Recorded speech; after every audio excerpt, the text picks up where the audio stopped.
नमस्कार दोस्तों, आज मैं आप लोगों को बताने जा रहा हूँ इजराइल वर्सेस हमास युद्ध के बारे में। अभी हाल ही में इजराइल और हमास युद्ध विराम की घोषणा हुई है, तो हम लोग इसके बारे में बात करेंगे। इसके ऐतिहासिक पृष्ठभूमि, इसके तात्कालिक कारण और गाज़ा पट्टी जो आए दिन चर्चा में रहता है को लेकर चर्चा करते हैं। क्या है इसका मसला। सबसे पहले बात करते हैं हिस्टोरिकल बैकग्राउंड, ऐतिहासिक पृष्ठभूमि। प्रथम विश्व युद्ध से पहले फिलिस्तीन ओटोमन साम्राज्य के अधीन था। 1917 में बाल्फोर घोषणा हुई। उसमें ब्रिटेन ने फिलिस्तीन में यहूदियों के लिए राष्ट्रीय गृह का समर्थन किया। प्रथम विश्व युद्ध के बाद फिलिस्तीन ब्रिटिश शासन में आया। यूरोप में यहूदियों पर अत्याचार के कारण यहूदियों का बड़े पैमाने पर पलायन हुआ, जिससे संयुक्त राष्ट्र विभाजन योजना 1947 में की गई कि यहूदी राज्य इजराइल होगा और अरब राज्य फिलिस्तीन होगा। इजराइल की स्थापना 1948 में हुई और 1948 में ही इजराइल ने अपनी स्वतंत्रता की घोषणा कर दी थी। अरब देश ने इजराइल पर हमला कर दिया, जिसमें इजराइल विजयी रहा और अपना क्षेत्र बढ़ाया। अरब देश ने इजराइल पे हमला किया, फिर भी इजराइल विजयी रहा और अपना क्षेत्र बढ़ाया। लाखों फिलिस्तीन शरणार्थी बन गए, जो कि आपदा का वजह बना। गाज़ा पट्टी और हमास। गाज़ा पट्टी इसकी स्थापना 1947 में 6 दिवसीय युद्ध के पश्चात हुई। इजराइल ने गाज़ा पट्टी और वेस्ट बैंक पर कब्जा कर लिया। आखिरकार 1947 में हमास का गठन 1987 में हमास का गठन किया गया। यह एक इस्लामी फ़िलिस्तीन संगठन है। गाज़ा पट्टी पर नियंत्रण।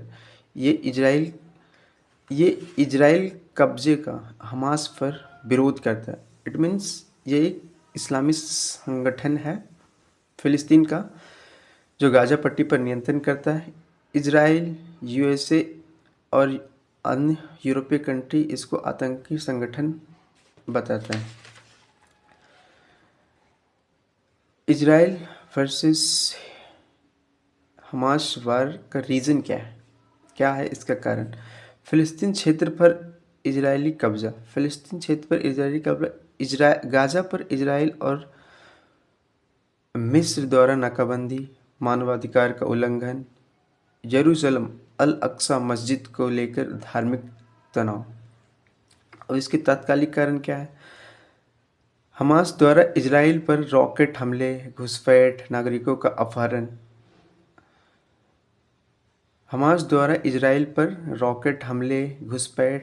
का अपहरण। जवाब में इजराइल द्वारा गाज़ा पर भारी हमले, ज़मीनी सैन्य कार्रवाई।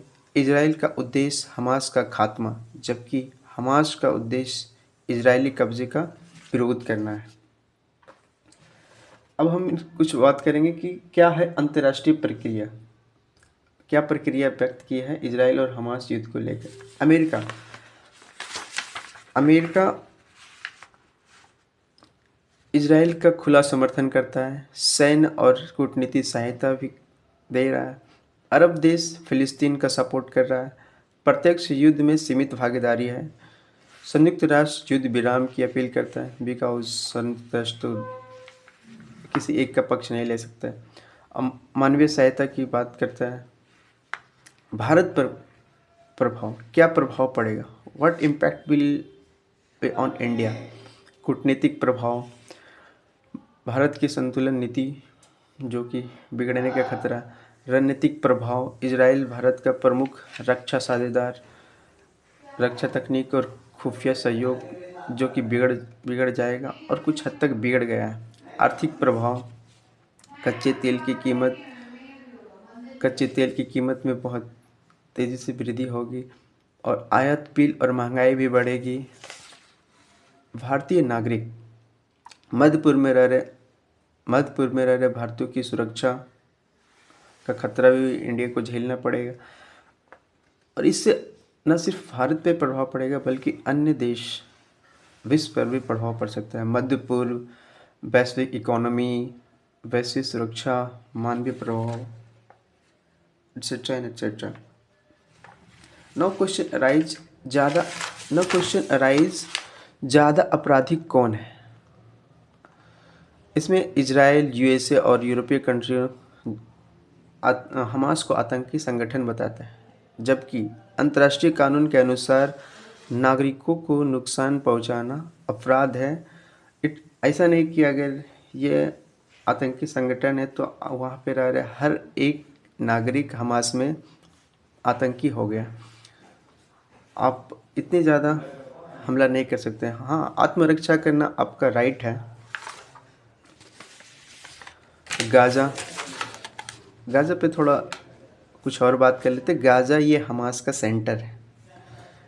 यहीं से ये हमास इजराइल पे घुसपैठ, रॉकेट कार्रवाई किया करते हैं। तो जवाबी प्रतिक्रिया में इजराइल यहीं पे ही अटैक करते हैं, ताकि हम इसको अगर ख़त्मा कर देंगे तो हमास का खात्मा होना तो फिक्स है।